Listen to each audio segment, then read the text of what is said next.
বন্ধুরা, আপনার বয়স যদি 18 থেকে 45 বছরের মধ্যে হয় এবং আপনি যদি মাধ্যমিক পাস করে থাকেন, তবে আপনিও পেতে পারেন প্রতি মাসে 1500 টাকা। হ্যাঁ বন্ধুরা, আজকে এমন একটা স্কিমের কথা বলবো বা এমন একটা প্রকল্পের কথা বলবো যার মাধ্যমে আপনারা প্রতি মাসে 1500 টাকা থেকে 1600 টাকা পেতে পারেন এবং যা বছরে প্রায় 18,000 টাকা।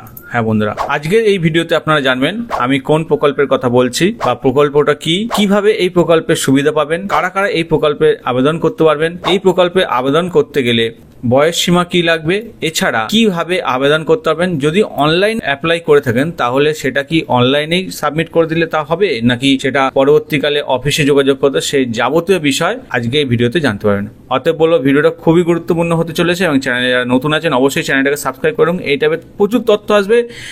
বেশ কিছুদিন ভিডিও দিতে পারিনি, আমার চ্যানেলে যারা সাবস্ক্রাইবার আছেন তাদের আমি বলছি বেশ কিছুদিন ভিডিও দেওয়া হয়নি নিয়মিত। এবার আমি সবাইকে বলছি নিয়মিত ভিডিও আসবে এবং সবাই চ্যানেলের সঙ্গে থাকুন।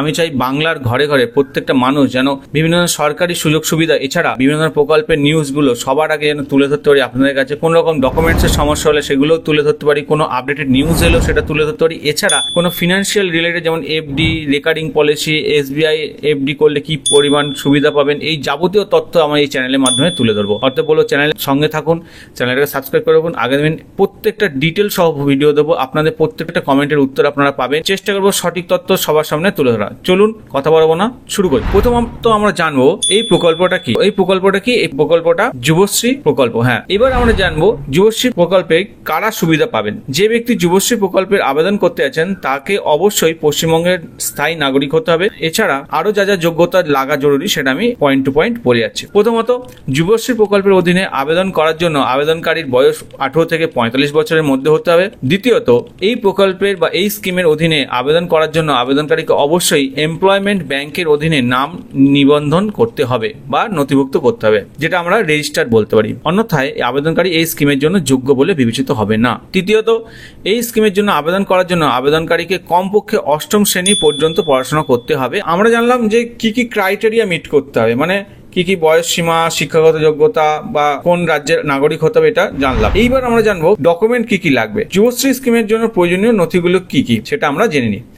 আপনি যদি যুবশ্রী স্কিমের জন্য যোগ্য বলে বিবেচিত হন, মানে উপরের ক্রাইটেরিয়াগুলো যদি আপনার মিট করে বা দেখেন যেগুলো সবগুলো আপনার হচ্ছে বা মিলছে, এই স্কিমের জন্য আবেদন করতে পারবেন। যে পয়েন্টগুলো বলছি সেই পয়েন্টগুলো আপনারা দেখে নিন এই জিনিসগুলো আপনাদের আছে কিনা। আবেদনকারীকে তার উচ্চ মাধ্যমিক পরীক্ষার সার্টিফিকেট একটি জেরক্স কপি সংগ্রহে রাখতে হবে। দ্বিতীয়ত, আবেদনকারীর অন্য কোথাও শিক্ষাগত যোগ্যতা থাকলে তাদের সার্টিফিকেটও সংগ্রহ রাখতে হবে।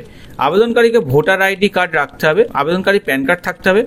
আবেদনকারীর অবশ্যই নিজস্ব ব্যাংক অ্যাকাউন্ট থাকতে হবে এবং ব্যাংকটি অবশ্যই একটি রাষ্ট্রীয় মালিকানাধীন ব্যাংক হতে হবে। আমরা এতক্ষণে জেনে গেলাম কি কি ডকুমেন্ট লাগবে, কি কি যোগ্যতা, কি কি ক্রাইটেরিয়া মিট করতে, সব জেনে গেলাম। এবার আপনাদের মনে একটা প্রশ্ন আসছে, আপনারা এই প্রকল্পে আবেদনটা কিভাবে করবেন। আসলে এই স্কিমে আবেদন করার জন্য দুটি ধাপ অনুসরণ করতে হবে। প্রথমত, অনলাইনে অ্যাপ্লাই করতে হবে। তারপর এমপ্লয়মেন্ট ব্যাংকে গিয়ে আপনার ওই আবেদন যে রিসিটটা বেরোবে সেই রিসিট এবং সঙ্গে সাপোর্টিং ডকুমেন্টগুলো নিয়ে এমপ্লয়মেন্ট ব্যাংকে গিয়ে জমা দিতে হবে। অনলাইন অ্যাপ্লিকেশনটা কিভাবে করতে সেটা যদি জানতেন অবশ্যই কমেন্ট করবেন, আমি অবশ্যই নেক্সট ভিডিওতে প্রসেসটা দেখিয়ে দেবো। এছাড়া তারপরে কি করবেন অনলাইন অ্যাপ্লিকেশনের পর সেটা আমরা জেনে নিই। প্রথমত, অনলাইনে অ্যাপ্লিকেশন করতে গেলে অফিসিয়াল যে ওয়েবসাইট আছে এমপ্লয়মেন্ট ব্যাংক wb.gov.in, এই ওয়েবসাইটে আসবেন। আসার পর নিজের নাম নথিভুক্ত করবেন বা নিউ এনরোলমেন্টে ক্লিক করে নাম নথিভুক্ত করে সেখানে যাবতীয় তথ্যাদি পূরণ করবেন। তারপরে সবকিছু ডকুমেন্ট আপলোড করবেন। এবার একটা কথা বলি, আপলোড করার পর একটা রিসিট বেরোবে, সেই রিসিটটা বা একটা ফর্ম টাইপে বেরোবে, সেই ফর্মটা নিয়ে গিয়ে এমপ্লয়মেন্ট আপনার যে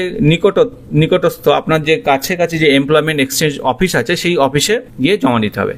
কতদিনের মধ্যে? 60 দিনের মধ্যে। অ্যাপ্লাই করার অনলাইনে আবেদন করে 60 দিনের মধ্যে কিন্তু এই সমস্ত ডকুমেন্ট নিয়ে গিয়ে এমপ্লয়মেন্ট এক্সচেঞ্জ অফিসে গিয়ে জমা দিতে হবে। তারপর আপনার সমস্ত তথ্য যাচাই হবে এবং সেগুলো সব ঠিকঠাক থাকলে অফিস একটা নতুন ব্যবহারকারীর নাম এবং পাসওয়ার্ড দিয়ে দেবে। এবং দ্বিতীয় ধাপে হচ্ছে এমপ্লয়মেন্ট ব্যাংকের নাম নিবন্ধন হয়ে গেলে আপনাকে নতুন ব্যবহারকারীর নাম পাসওয়ার্ড দিয়ে ওয়েবসাইট পুনরায় লগ ইন করতে হবে এবং যুবশ্রী প্রকল্পের আর্থিক সহায়তা এটা সরাসরি আপনার ব্যাংকে চলে আসবে। আসলে এই যুবশ্রী স্কিমটা যত আগে আসবেন, যে যত আগে করতে হবে তার আগে চান্স আসবে বা আগে সুযোগ আসবে, তাই যতটা তাড়াতাড়ি পারেন আপনারা করতে পারেন। আশা করি আপনাদের ভিডিওটা ভালো লেগেছে। ভিডিওটা ভালো লাগলে অবশ্যই ভিডিওটাকে লাইক করবেন, চ্যানেলটাকে সাবস্ক্রাইব করুন। এটা অনেক তথ্য আসবে, কিন্তু একটা কথা বলছি, চ্যানেলের সঙ্গে থাকুন। প্রত্যেকটা তথ্য সমেত প্রত্যেকটা ডিটেলে ভিডিও দেবো। আপনাদের যেটা ক্রাইটেরিয়া, আপনাদের যেটা প্রয়োজন আপনারা কমেন্ট করুন, সেই রিলেটেড ভিডিও দেওয়ার চেষ্টা করবো। সবাই ভালো থাকবেন, সুস্থ থাকবেন, টাটা।